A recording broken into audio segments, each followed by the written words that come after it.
The Absaroka Range sits in the northwest corner of Wyoming, where the Rockies push up into a jagged line of peaks that disappear into cloud cover for months at a time. In early December 1997, the mountains were already buried under several feet of snow. The elk had moved to lower ground. The weather forecasts were unremarkable. 3 men from Cody, Wyoming, loaded their trucks and drove into the backcountry for what they expected to be a routine late-season hunt. Ron Evenson was 49. He had hunted these mountains for most of his adult life. Doyle Moseley, 51, and his younger brother Gary, 47, had joined him many times before. They knew the terrain. They knew the cold. They set up a base camp at around 9,000 feet, pitched their tents, and prepared for several days in the field. The first 2 days passed without incident. They tracked elk through frozen meadows and timbered ridges, returning to camp each evening as the temperature dropped. On the third morning, the sky was pale gray. By noon, the wind had picked up. By mid-afternoon, visibility had dropped to less than 30 feet. The blizzard arrived faster than any of them anticipated. They turned back toward camp, but the trail had already vanished beneath fresh snow. The 3 men pushed through waist-deep drifts for over an hour, searching for any familiar landmark. The wind cut through their layered clothing. Ron led, breaking trail, while Doyle and Gary followed close behind. By the time darkness fell, they had not found camp. They dug a shallow trench in the snow beside a cluster of pines and huddled together for warmth. None of them slept. The wind howled through the night, piling snow against their bodies. When dawn came, the blizzard had not stopped. Visibility remained near zero. They decided to stay in place and wait for the weather to break. They had limited food, some jerky, a few energy bars. No emergency shelter. No radio. The temperature continued to drop. By the second night, frostbite had already begun to set in. Ron noticed his toes had gone numb. Doyle's fingers were turning white. Gary complained of pain in his feet that eventually faded to nothing. They rotated positions through the night, each man taking a turn in the middle for warmth. On the third morning, the storm finally eased. But by then, all 3 were too weak to travel far. Ron tried to stand that morning but collapsed almost immediately. His legs would not hold him. Doyle managed to get upright but could barely walk. Gary had stopped shivering sometime during the night, which all 3 knew was a dangerous sign. They discussed their options. The camp had to be somewhere to the east, but none of them were certain how far they had drifted in the storm. Ron suggested that one of them attempt to hike out for help while the other 2 stayed behind. Doyle refused to leave his brother. Gary was in no condition to move at all. So they stayed. They melted snow in their mouths for water and rationed what little food remained. By the 4th day, Gary had become unresponsive. He lay between his brother and Ron, breathing shallow and slow, eyes half open but seeing nothing. Doyle spoke to him constantly, rubbing his arms and chest, trying to keep blood moving. Ron watched in silence. There was nothing he could do. That night, the temperature dropped again. Ron estimated it had fallen to 40 below. The cold was no longer painful. It had become something else entirely, a heavy presence pressing down on all of them, slowing everything, making even simple thoughts difficult to hold. Gary Moseley died sometime before dawn on the 5th day. Doyle discovered it when he reached over to check on his brother and found his body stiff and cold. He did not cry out or speak. He simply sat there in the gray light, one hand resting on Gary's chest, staring at nothing. Ron watched from a few feet away. He had no words. The wind had picked up again overnight, and fresh snow was falling. Ron knew that if they did not move soon, neither of them would survive. But Doyle would not leave his brother's body. He sat beside Gary for hours, sometimes speaking quietly, sometimes silent. Ron tried once to convince him they had to go. Doyle shook his head without looking up. By midday, Ron made a decision. He told Doyle he was going to try to find help. Doyle did not respond. Ron crawled out of the trench and began moving downhill through the snow. His legs were numb below the knees. His fingers had turned black at the tips. Every step was a negotiation with a body that no longer obeyed simple commands. He moved perhaps 200 yards before he had to stop and rest. Behind him, the trench had already disappeared from view. He was alone now. Ron crawled more than he walked. The snow was too deep and his legs too damaged to support him for more than a few steps at a time. He moved downhill because that was all he could manage, gravity and instinct guiding him when thought failed. He had no clear idea where he was going. He only knew that stopping meant dying. Hours passed. The sky darkened. He found a shallow depression beneath a fallen tree and wedged himself into it, pulling snow around his body for insulation.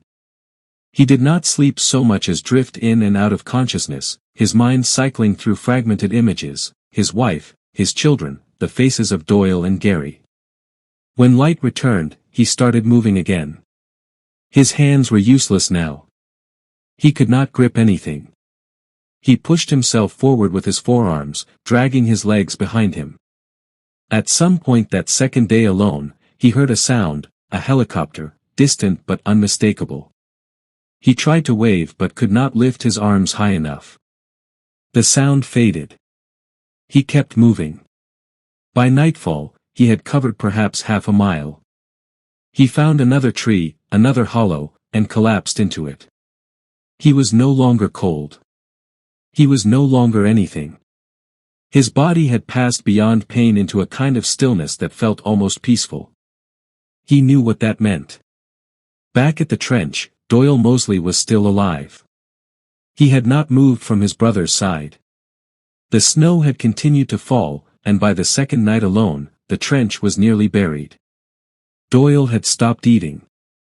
He had stopped trying to melt snow for water. He simply sat with his hand on Gary's frozen chest, waiting. Search and rescue teams had been activated 2 days after the hunters failed to return home. Ron's wife had called the sheriff when he missed his scheduled check-in.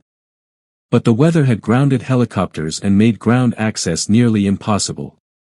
Teams staged at lower elevations, waiting for a window. On the 6th day, the skies finally cleared enough for an aerial search. A helicopter crew spotted the snow trench from above, a faint rectangular depression in an otherwise unmarked snowfield. They landed nearby and approached on foot. They found Doyle Moseley sitting upright beside his brother's body. He was dead. His eyes were open. His hand was still resting on Gary's chest. The rescue team marked the location and continued searching.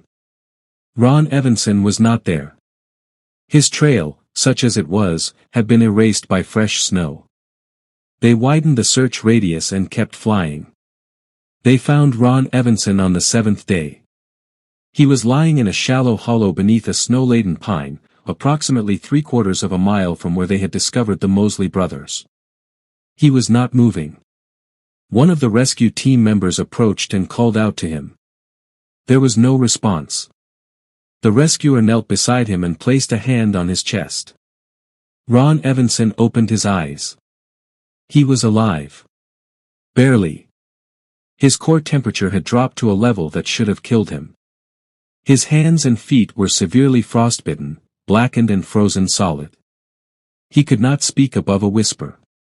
The team called in a helicopter for an emergency extraction. They wrapped him in thermal blankets and carried him to the landing zone on a stretcher. He was airlifted to a hospital in Cody, then transferred to a larger facility in Billings, Montana, for specialized treatment. Doctors later said he had been within hours of death when they found him. The damage to his extremities was irreversible. Over the following months, surgeons amputated both of Ron's legs below the knee. They also removed most of his fingers.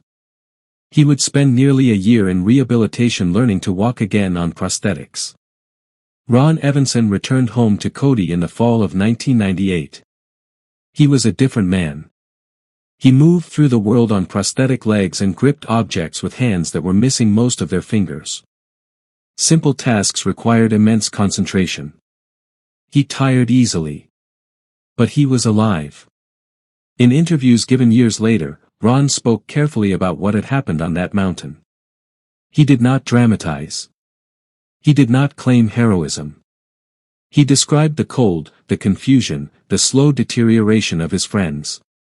He described the moment he realized Gary was dead. He described leaving Doyle behind, not because he wanted to, but because staying meant dying alongside him. He carried that decision with him for the rest of his life. He never said it was the right thing to do. He only said it was the thing he did. The bodies of Doyle and Gary Moseley were recovered and returned to their families. A small memorial service was held in Cody. Ron attended in a wheelchair, still months away from walking on his new legs. He sat in the back and said nothing. The families of the Moseley brothers did not blame him publicly. But Ron often wondered, in the years that followed, whether they blamed him privately. Whether he blamed himself. The Absaroka Range does not remember what happened there in December 1997. The snow that buried the Moseley brothers melted the following spring. The trees that sheltered Ron Evenson still stand, indifferent to the man who crawled past them. The mountains offer no lessons, no meaning. They are simply there, vast, cold, and silent. What remains is carried by the living. Ron Evenson died in 2011 at the age of 63. He never returned to those mountains. He never hunted again.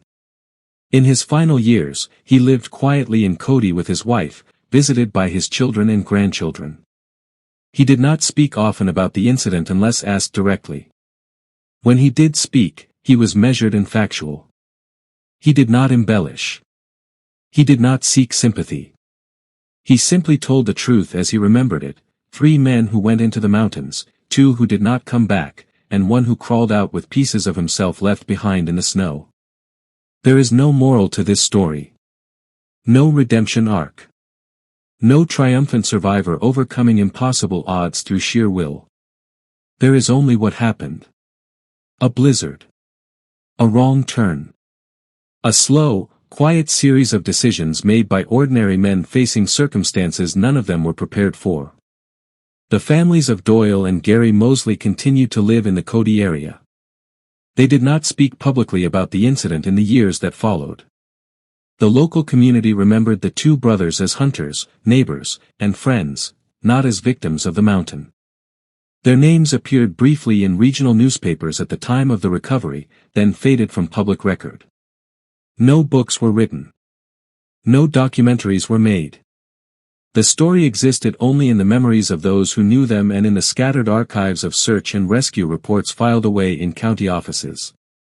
Ron Evenson's survival was not celebrated. It was simply acknowledged. He had done what the human body sometimes does when pushed beyond its limits: he had kept moving when movement should have been impossible. There was no secret, no technique, no special training that saved him.